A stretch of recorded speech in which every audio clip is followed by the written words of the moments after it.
Hi Salesforce admin. So in this video, I'm going to show you how you can export files and attachment from file downloader app using SQL query. As you can see, this is the file downloader application. First option is what would you like to, which is files and attachment. Before moving ahead, I will show you the accounts I have. One is the Burlington, second is the North Star, and third is the Silverline system.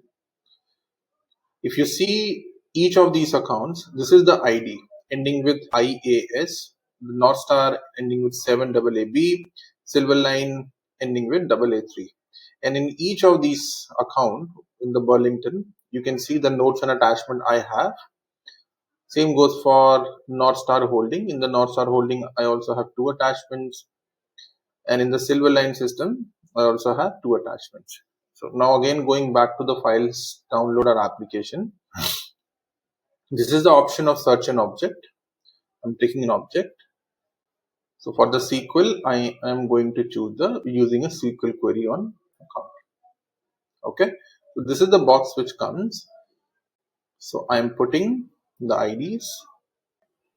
Okay. So all the IDs are mentioned here now.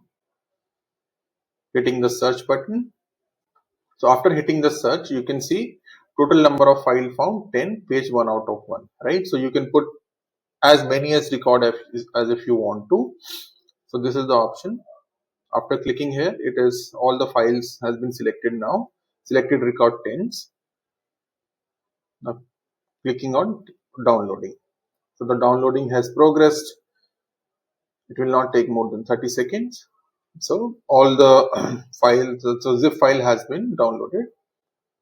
So files downloader, you can see Burlington has all these files associated in that particular account record. Then we have Northern Star Holding, which has 2 files. And then there's a Silverline system. So these also have 2 files. Apart from this, you will also get the CSV file, which has the ID, the title, the parent ID, parent name, the file path, owner ID, owner name, create date, last modified date, and content document ID. And moving forward, so this is the files downloader dashboard that you can also just check it, see it, who's the top downloader, total number of files downloaded, what was the primary source of this is an object. You can also track the user download history as well.